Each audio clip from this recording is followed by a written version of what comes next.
विचार करा, एक महाकाय कॉर्पोरेट कंपनी जिचा पसारा एखाद्या मोठ्या देशापेक्षाही जास्त आहे आणि अचानक एका कायद्याचा बडगा उगारून तिला सरळ रेषेत आणलं जातं.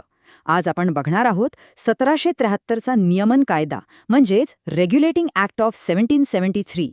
हा तोच ऐतिहासिक कायदा आहे ज्याने ईस्ट इंडिया कंपनीसारख्या एका अवाढव्य कॉर्पोरेट मक्तेदारीला अक्षरशः वेसण घातली. आता इथे एक भन्नाट प्रश्न उभा राहतो.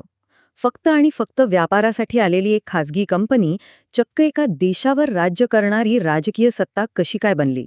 कोणत्याही खाजगी कंपनीसाठी हा प्रवास खरंच थक्क करणारा आहे. पण हे काही एका रात्रीत घडलेलं नाही बरं का. एका खूप मोठ्या ऐतिहासिक समस्येवर काढलेला हा एक जबरदस्त उपाय होता. तो उपाय नेमका काय होता हेच तर आपल्याला आज समजून घ्यायचंय. तर आजच्या या प्रवासात आपण 5 मुख्य गोष्टी बघणार आहोत. एक म्हणजे ईस्ट इंडिया कंपनीवर आलेलं संकट, दुसरं प्रशासनाचं केंद्रीकरण, तिसरं न्यायव्यवस्थेची स्थापना, चौथं भ्रष्टाचारावर केलेला प्रहार आणि शेवटी याचा झालेला अंतिम राजकीय परिणाम. चला तर मग थेट सुरू करूया. पहिला भाग, ईस्ट इंडिया कंपनीचं संकट, एक कॉर्पोरेट मक्तेदारी अडचणीत. आता हा घटनाक्रम बघा. 18व्या शतकाच्या सुरुवातीला कंपनीमध्ये भ्रष्टाचार अक्षरशः शिगेला पोचला होता.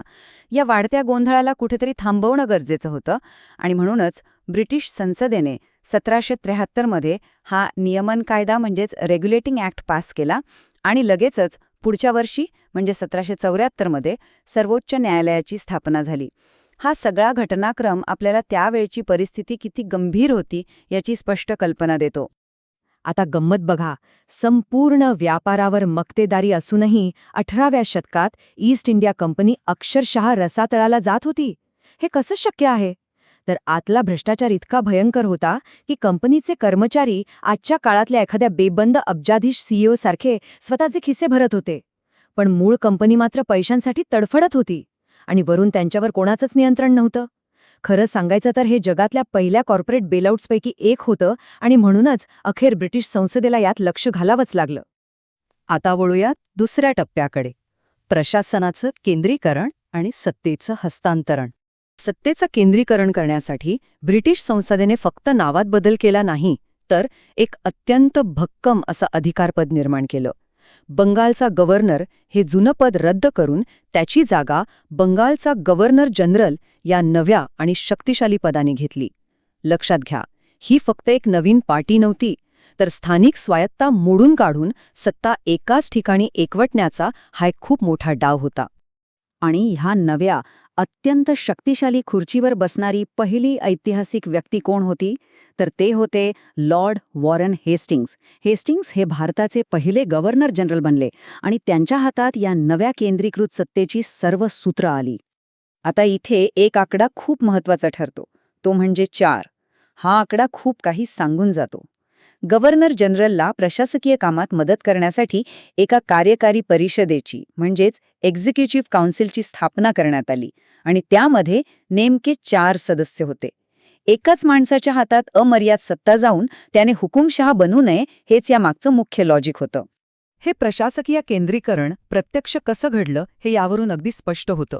1773च्या आधी बघा, मुंबई आणि मद्रास प्रेसिडेन्सी पूर्णपणे स्वतंत्रपणे काम करत होत्या. पण या कायद्यानंतर काय झालं?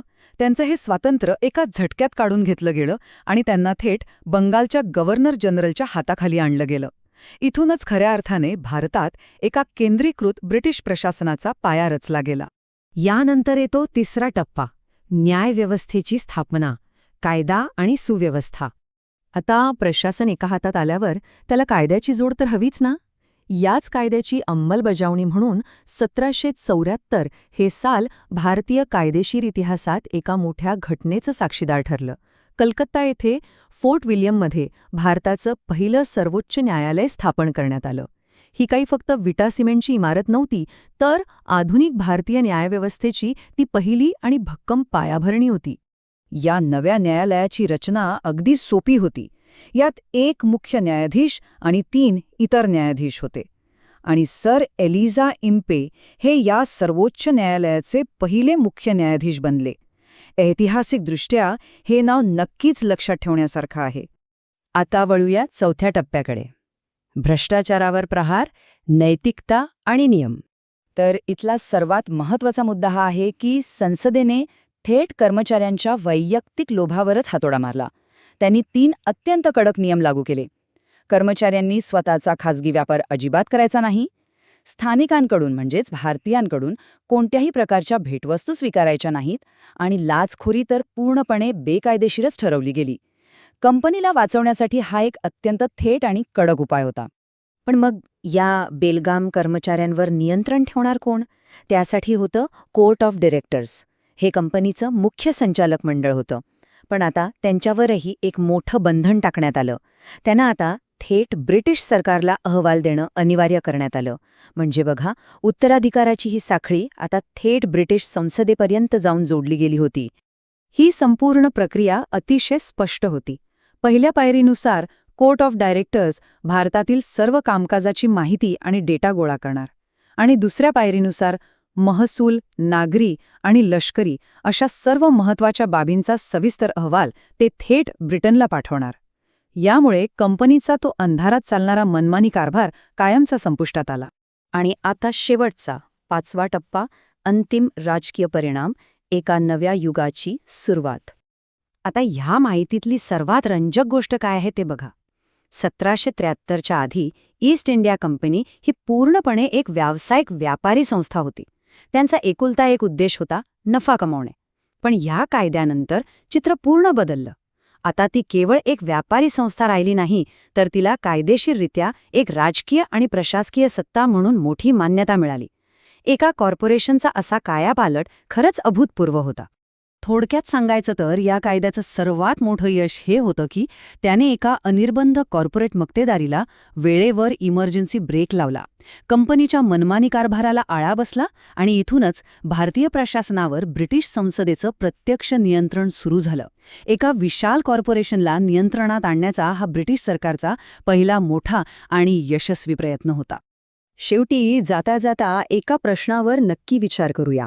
एका व्यापारी कंपनीच्या भ्रष्टाचारावर आणि लालसेवर नियंत्रण मिळवण्याच्या या प्रयत्नात ब्रिटिश संसदेने नकळतपणे एका जागतिक साम्राज्याचा पाया रचला का? एका सिंगल कायद्याने इतिहासाला कसं पूर्णपणे वेगळं वळण दिलं हे खरंच थक्क करणार आहे. या ऐतिहासिक बदलाची आता तुम्हाला नक्कीच स्पष्ट कल्पना आली असेल. आजच्यासाठी इथे